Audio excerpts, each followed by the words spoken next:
Historically, conservative evangelicals weren't particularly opposed to abortion, even after the passing of Roe v. Wade in 1973.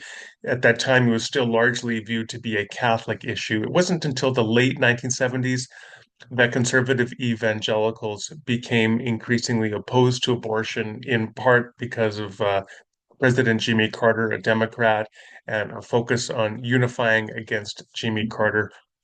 Well, since then, of course, evangelicals have largely been a unified voice and on abortion, and abortion has become such a centering issue that for many conservative evangelicals, to be pro-life is equivalent to affirming the historical resurrection of Christ and the divinity of Christ and doctrine of the Trinity, which are like core doctrines for Christian Orthodox identity. So you have to be pro-life in order to be considered even Orthodox Christian, let alone evangelical.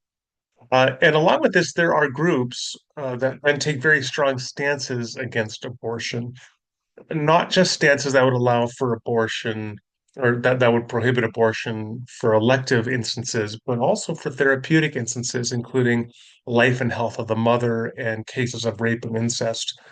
One of those groups that I came across just a couple days ago is called the Foundation to Abolish Abortion. So pretty clear.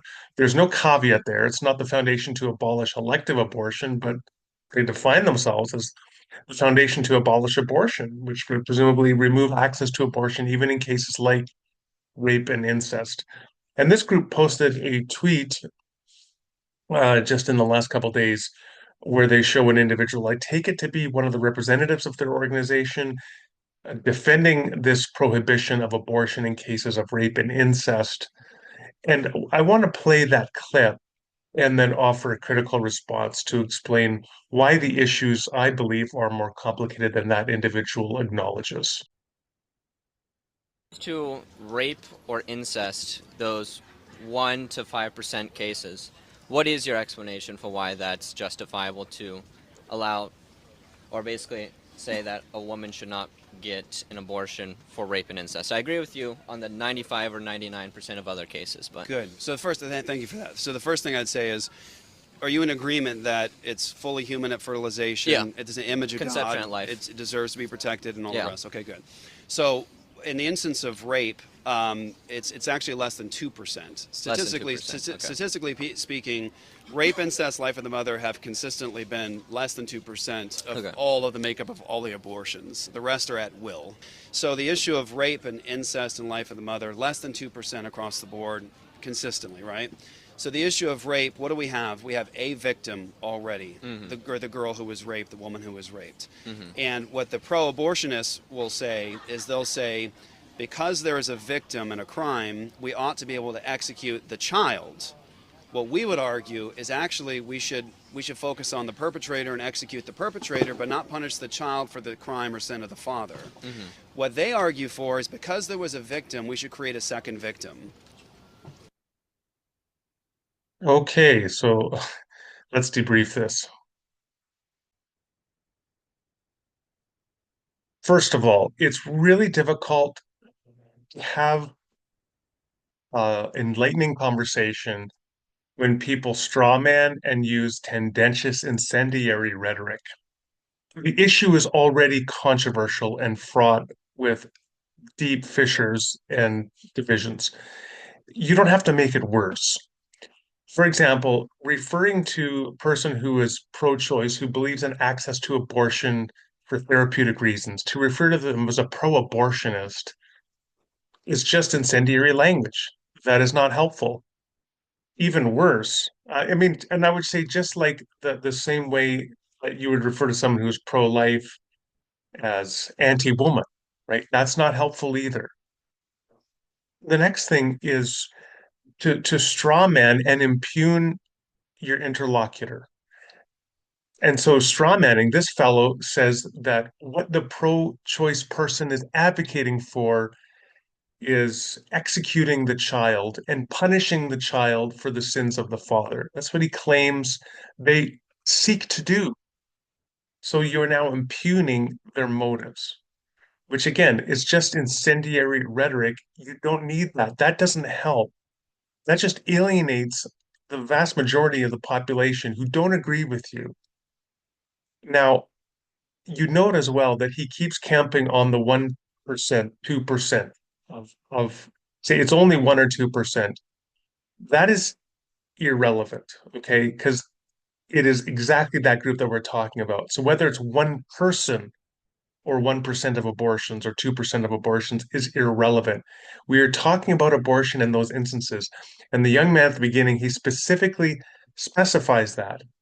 He's talking just about the 1 to 5%, 2%, whatever it is, he says.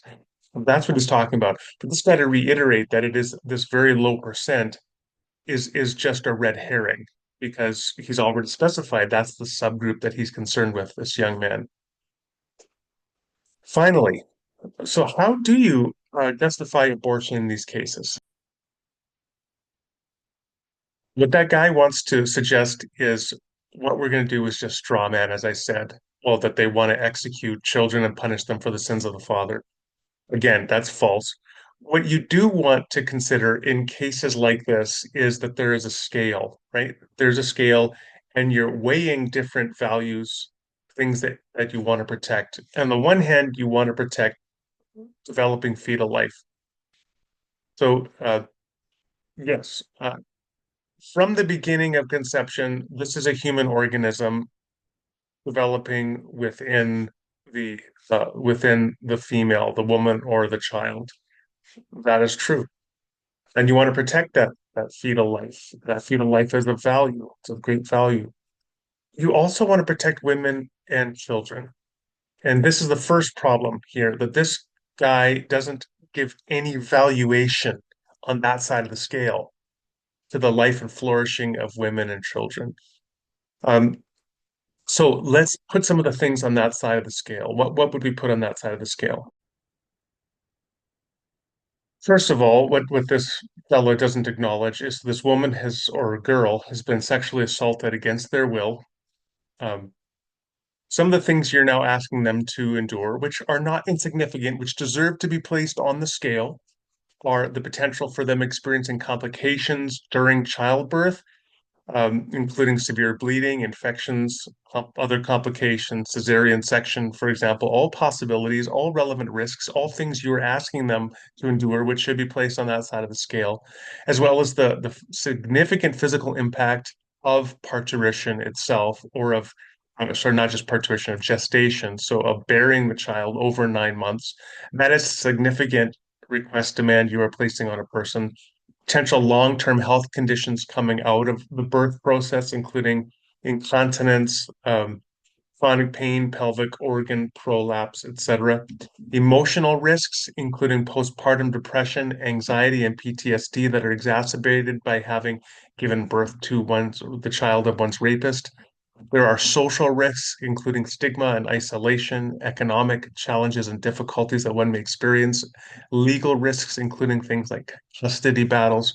So, those are some of the things, custody battles specifically with the rapist or the family of the rapist, attempting to get custody of the child. And imagine, just think for a moment, what the emotional impact of that process is to undergo having to into custody battles with the family of the rapist over the child.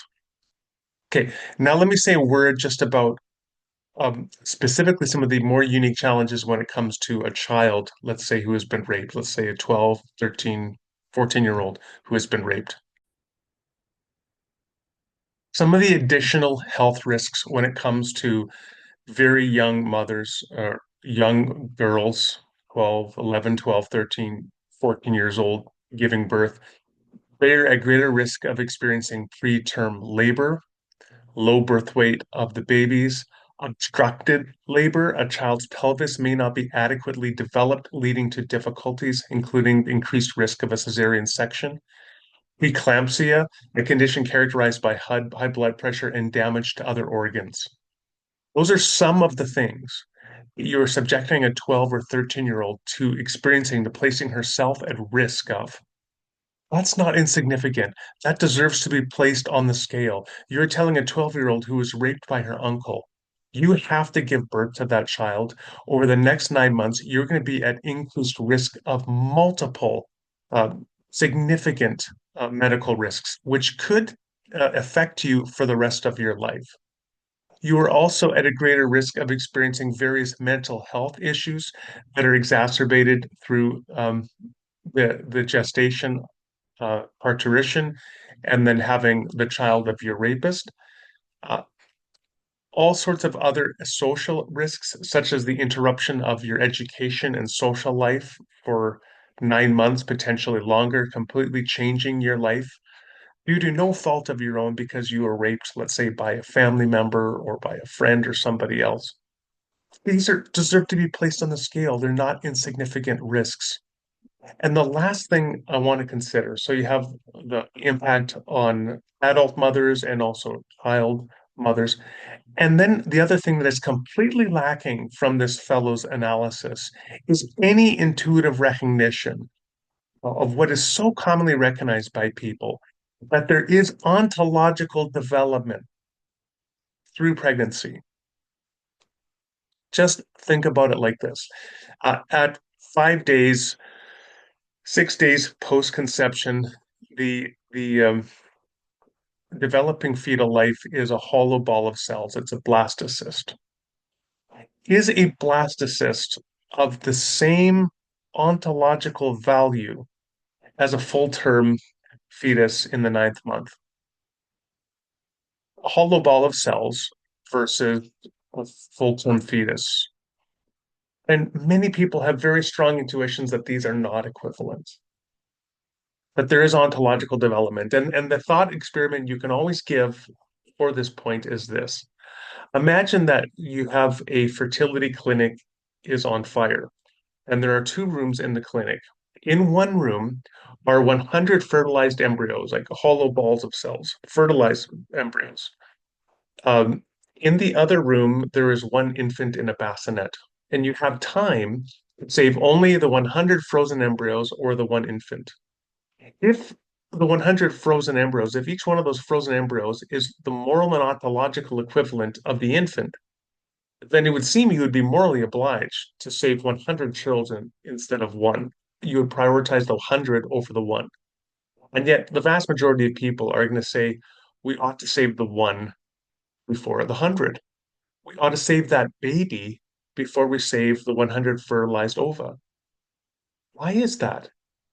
Well, that is because people have an intuitive recognition that there is ontological and moral development and that our obligations to protect that fetal life increase the further you go into gestation or pregnancy. So, um, at 1 day post conception, the obligation is not as high as it is at the end of the first trimester, the second trimester, or full term baby. And when that is taken into consideration, now return to the child, the 12-year-old who was raped by her uncle. And she is, if she were to carry that baby to term, she would be at risk of this very long list of physical stressors on her body, of mental, emotional, and social stressors. Your other alternative is to engage in a therapeutic abortion by presenting implantation, let's say, of the fertilized ovum in the uterine wall of that child. Um, would you be morally, would that be morally defensible?